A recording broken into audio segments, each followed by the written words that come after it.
Good morning, everyone. Today's class is about technology concept, and part of the series of what we have learned so far. We went through what is a portal and what is a workflow, and we talked about security concept, and we also talked about the different environments which we are going to talk about today again. And also, something which we touch upon is the workflow systems and the extranet and intranet is some of the two things the other two things which we are going to discuss today. So let us look at what are the different environments which you as a QA person or as a BA person or any of you working in the environment will go through. Typically what happens is yeah, the different environments, if I can look from a developer's perspective, probably that may be where the starting point is. So the developers typically start developing their software in their cubicles, right? That is their computers, individual laptops. They start creating the individual code. So I'm not all right. Perfect. So assume that this is the developer one, and this is developer two. All right. So this environment, I would like to call this is the development environment, the environment in which they are developing their software code, the developers. It is called the development environment. So that's the first environment you would hear once you are in an organization. All right. So developers develop the software independently.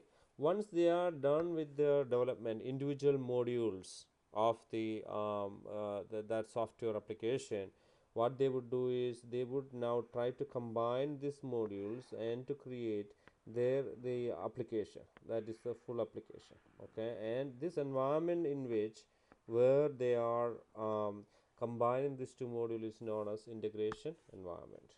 This is called integration environment,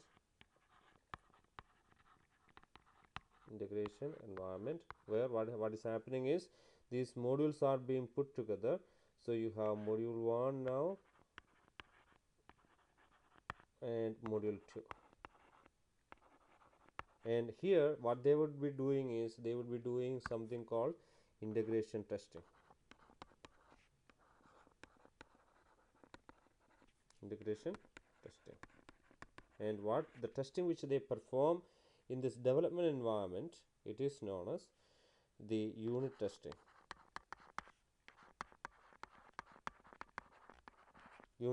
And they could be doing most of the white box testing here.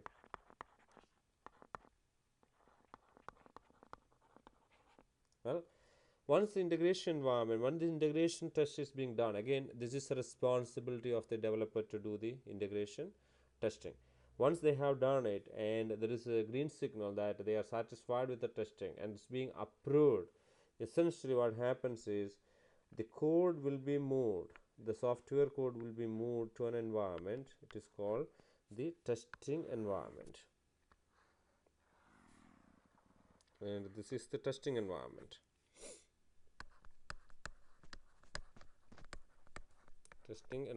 And typically code will be moved, yeah, using a process called change control process, and we'll be talking about change control process a little later.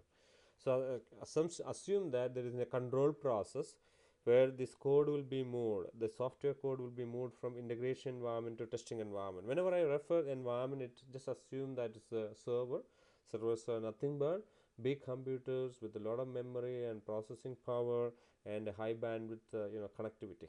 All right, and maybe it is in the networked with the other computers. So in the testing environment, who is responsible for the testing environment? Essentially the QA people are QA folks are responsible for the testing environment. Here the we folks test the application to make sure that the functional requirements, non-functional requirements, and business rules all are being tested appropriately here in the testing environment. So this is where we execute the test cases, and once we execute the test cases and we capture the results, and those things happening. So the testing environment here, we will be doing many kinds of testing depending upon the application. Black box testing, black box testing, or you would be performing your performance testing here, performance testing, or your the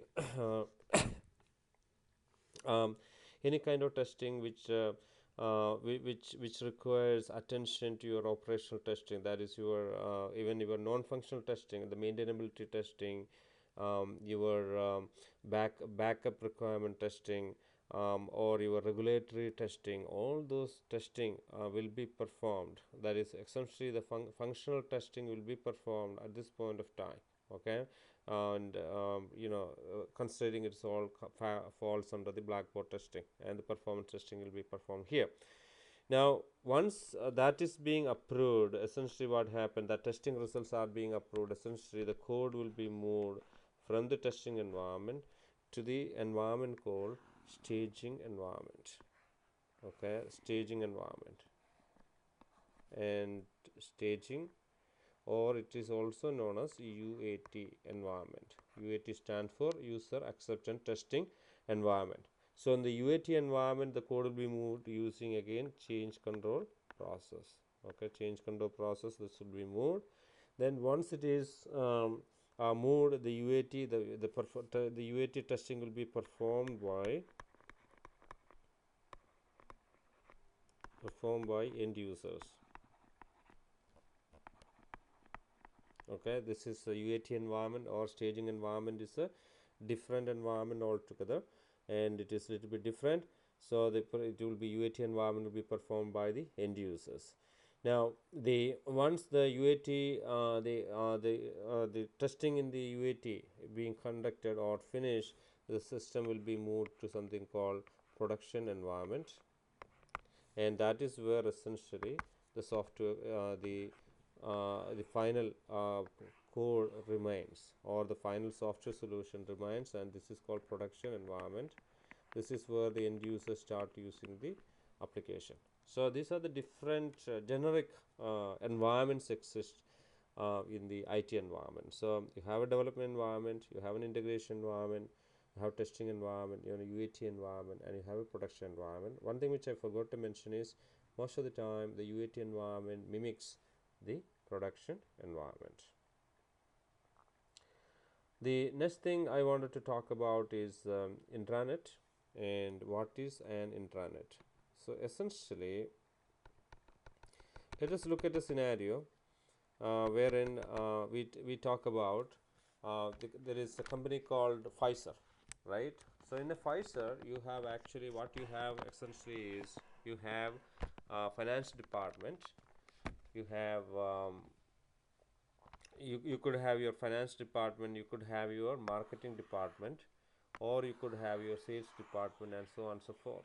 Correct? So assume that there is the Pfizer. Pfizer is a drug company. So you have your finance department, you have your marketing department, and you have your sales department, you have your R&D, research and development, then you have your HR department. Now all the employees in the various department probably need to understand the information about their benefits, vacation leave, and the new rules on 401k. All those things they need to understand. So typically what happens is almost these companies have something called benefit website. I'm just taking an example. Okay, benefit portal or benefit website where they can log in and look at the information regarding their leave, submitting applications, leave application, or their 401k, insurance, all those things they can look at. Those information they can look at there in the benefit website. Now this website can be accessed by only the employees of these various departments or the people belonging to this company. So this is very internal to Pfizer. This application is very internal to Pfizer, and it cannot be accessed by anybody outside. Anybody who is outside sitting here cannot access, doesn't have access to this website. Okay, they don't have access to this particular website. So this is very internal to the company Pfizer, and this is called actually an intranet. Okay, it's called intranet application. That is internally connected, internally networked intranet application. Okay, now so let us look at what is the difference between an intranet and extranet. So let's take the same example for the Pfizer.